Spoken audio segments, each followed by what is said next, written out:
Welcome to part 5 of our ANSYS Fluent tutorial series. If you're enjoying these sessions, don't forget to like the video and subscribe to the channel so you won't miss the next parts. In this part, we focus on setting up the operating conditions in ANSYS Fluent. To begin, go to the Physics menu from the top toolbar and then select Operating Conditions. Here's what each section in the Operating Conditions panel does and why we configure it the way we did. Pressure. This is the ambient pressure of the simulation domain.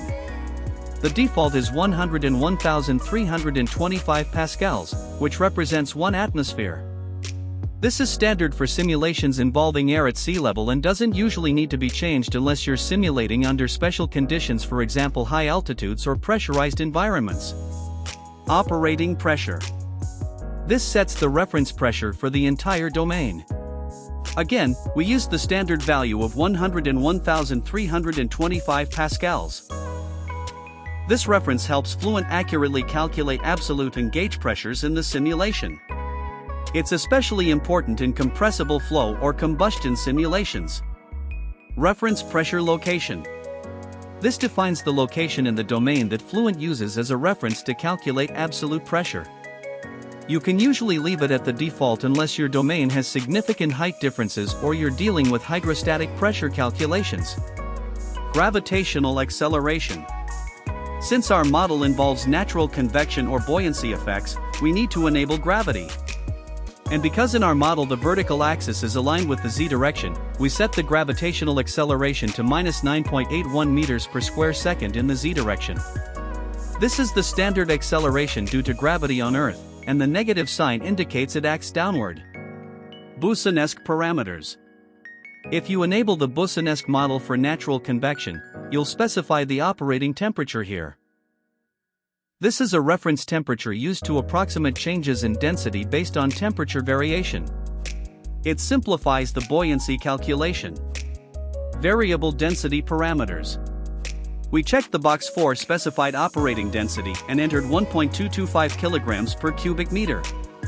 This value represents the density of air at 15 degrees Celsius and 1 atm, and we use it in cases where a constant reference density is needed, especially in incompressible flow. These operating conditions are essential because they define the environment and reference values Fluent will use during the simulation process. Setting them correctly ensures accurate force and flow calculations, especially for problems involving buoyancy, heat transfer, and pressure-driven flows. Now let's move on to configuring the solution methods. From the navigation pane, we open the Solution Methods section. First, we change the pressure discretization method to body force weighted.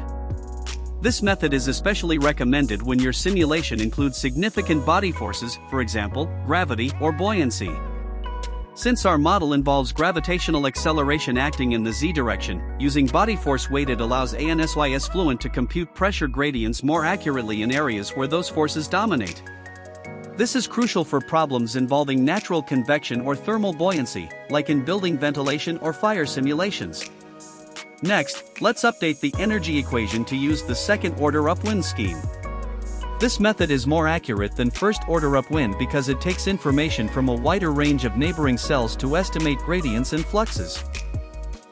That gives us better resolution and more realistic results, especially in regions with steep temperature gradients or complex thermal flows. It's the go-to method when you're looking for a high-quality final result. Just as a note, if you're doing an initial test run and want your solution to converge more easily, you might start with first-order upwind, which is more stable but less accurate. But for your final simulations, especially in heat transfer and fluid flow studies, second-order upwind is generally the better choice. These solution settings help ensure that Fluent handles the physical behavior of the system correctly, giving us more accurate results in both pressure and temperature fields. Alright, now let's move on to setting the solution controls in ANSYS Fluent. From the navigation pane, I'll select Solution Controls. This is where we define the under-relaxation factors, which play a key role in the stability and convergence of our simulation. Under-relaxation factors basically control how much of the new solution is used in each iteration. By lowering these values, we slow down the rate of change in the solution between iterations. This can prevent divergence and make our convergence process more stable, although it may require more iterations overall. Let's go ahead and set these values now. First, I'll set pressure to 0.3. This helps avoid sudden pressure jumps between iterations. Density is set to 1, which means we're fully updating the density in each iteration. The same goes for body forces, which I'll also leave at 1. Next, I'll set momentum to 0.7. This gives us a good balance between stability and convergence speed. For turbulent kinetic energy and turbulent dissipation rate, I'm setting both to 0.5. These lower values help stabilize the turbulence model, especially during early iterations. Turbulent viscosity is set to 0.7, a slightly more relaxed value, which usually works well. For species transport, I'll set the under-relaxation factors for vapor, oxygen, and carbon dioxide to 1. We're assuming full update per iteration here. I'll also set the energy URF to 1, which is typical if the energy equation is well behaved. And finally, for discrete ordinates, we'll also use a value of 1. These settings help ensure our solution progresses smoothly without oscillations or divergence, especially in simulations involving turbulence, combustion, or radiation. If you're ever unsure, start with conservative, lower values and increase them gradually once the solution is stable. Now that we've set all the under-relaxation factors, we're ready to move on to the next step. Next, we'll set up the solution monitors. From the navigation pane, I'll click on Monitors. Then, under the Residual Monitors section, I'll click Edit. By default, ANSYS Fluent is set to plot residuals in the graphics window and print them to the console during the simulation. This gives us a real-time view of how the solution is progressing and whether it's converging. The convergence criterion is set to absolute by default.